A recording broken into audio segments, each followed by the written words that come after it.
Baik, Assalamualaikum warahmatullahi wabarakatuh. Eh, Kembali lagi kali ini pada pertemuan 11 ini saya akan mempresentasikan materi terkait intervensi yang berfokus kepada sumber daya manusia. Langsung saja masuk kepada materi. Intervensi yang berfokus pada sumber daya manusia ini terbagi atas 5. Yang pertama, pelatihan kepekaan. Yang kedua, umpan balik melalui survei. Yang ketiga, konsultasi proses. Yang keempat, pembinaan tim kerja.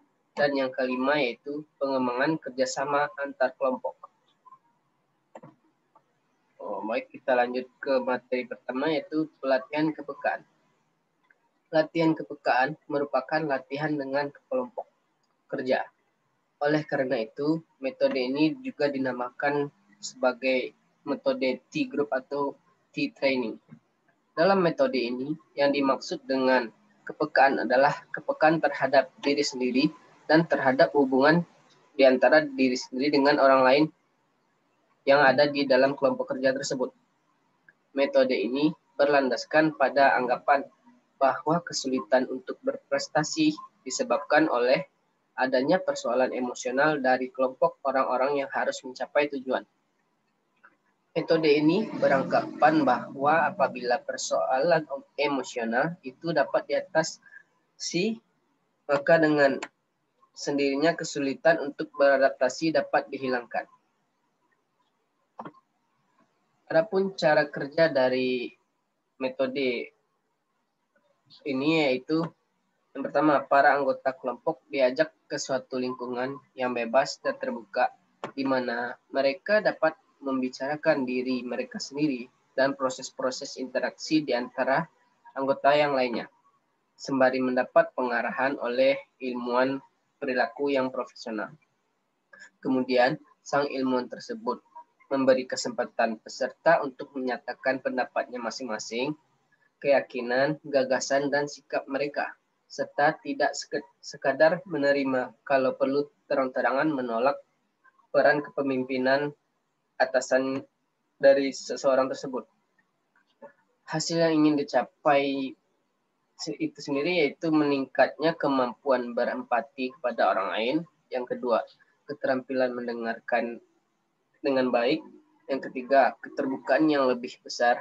Yang keempat, adanya toleransi atas perbedaan-perbedaan individu. Dan yang terakhir, keterampilan resolusi konflik.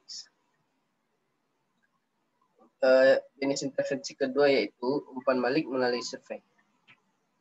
Umpan balik melalui survei ini adalah penggunaan kuesioner untuk mengidentifikasi perbedaan sikap dan persepsi anggota terhadap berbagai macam topik, diskusi yang mengikutinya, dan solusi yang ditawarkannya. Misalnya saja, setelah konsultan mengumpulkan informasi dari beberapa unit organisasi dengan menggunakan kuesioner, wawancara, dan observasi tersebut. Kemudian data dianalisis dan dipersiapkan untuk sebagai umpan balik.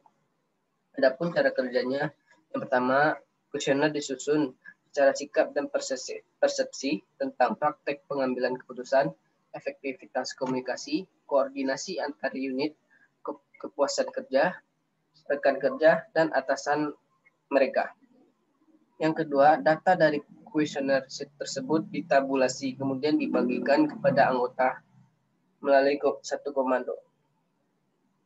Yang selanjutnya yaitu anggota mendiskusikan dan memastikan bahwa diskusi tersebut berfokus pada isu dan ide, dan bukannya untuk menyerang suatu individu. Terakhir, diskusi kelompok harus mendorong kepada anggota untuk mengidentifikasi masalah dan menjernihkannya. Adapun hasil yang ingin diharapkan dari intervensi ini yaitu membuat kelompok tersebut menyepakati komitmen terhadap berbagai tindakan yang akan memecahkan masalah-masalah yang teridentifikasi nantinya. Oke, lanjut kepada intervensi yang ketiga yaitu konsultasi proses. Intervensi ini berfokus pada hubungan interpersonal dan dinamika sosial yang terjadi dalam kelompok kerja. Seorang konsultan membantu klien untuk memahami proses peristiwa yaitu aliran kerja, hubungan kerja, dan saluran komunikasi yang dihadapi untuk mengidentifikasi proses-proses yang perlu diperbaiki. Adapun cara kerjanya itu, pertama, konsultan bertugas memberi klien wawasan mengenai apa yang sedang terjadi di sekitar kelompok kerja tersebut, ataupun apa yang sedang terjadi dalam dirinya serta antara dirinya dengan orang lain. Kemudian konsultan dan klien bekerja bersama-sama untuk mendiagnosis proses apa yang perlu diperbaiki dari analisa sebelumnya. Yang terakhir, klien mengembangkan keterampilan menganalisis proses di unitnya setelah konsultan pergi. Hasil yang diharapkan dari intervensi konsultasi proses ini yaitu manajer akan mengetahui proses apa yang perlu diperbaiki dan bagaimana cara melakukannya. Lanjut yang ke intervensi yang keempat, yaitu pembangunan tim kerja. Pembangunan tim kerja menggunakan kegiatan interaksi yang intens antar anggota kelompok untuk meningkatkan rasa saling percaya dan terbuka antar anggota tim. Cara kerjanya yaitu, pertama, penetapan tujuan, yaitu mendefinisikan tujuan dari prioritas tim. Yang kedua, para anggota mengevaluasi kinerja tim, yaitu seberapa efektifkah tim dalam menyusun prioritas dan mencapai tujuannya. Yang ketiga yaitu diskusi suaritik antar anggota tim, misalnya tentang peran dan tanggung jawab masing-masing anggota. Adapun hasil yang akan dicapai dari intervensi pembangunan tim ini yaitu memperbaiki koordinasi antar anggota kelompok yang nantinya akan meningkatkan kinerja tim dalam mencapai tujuan. Terakhir, intervensi pengembangan kerjasama antar kelompok. Pengembangan kerjasama antar kelompok yaitu berusaha untuk mengubah sikap, stereotip, dan persepsi satu kelompok terhadap kelompok lainnya. Cara kerjanya yaitu setiap kelompok bertemu sendiri untuk menginventarisasi persepsi mereka terhadap kelompok sendiri, kelompok orang lain, dan bagaimana kelompok tersebut meyakini kelompok lain bersangka terhadap kelompok mereka. Yang kedua, kelompok-kelompok saling tukar daftar nyalang, selanjutnya membahas kesamaan dan perbedaan apa yang terjadi antara masing-masing kelompok.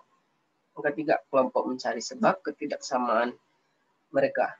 Yang terakhir yaitu kelompok mencari solusi dari permasalahan-permasalahan perbedaan atau ketidaksamaan tersebut dan memperbaiki hubungan antar kelompok.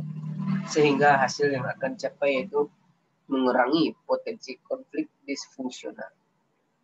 Baik, sekian, terima kasih. Itulah pemaparan materi mengenai intervensi yang berfokus pada sumber daya manusia. Tetap stay home. Terima kasih. Assalamualaikum warahmatullahi wabarakatuh.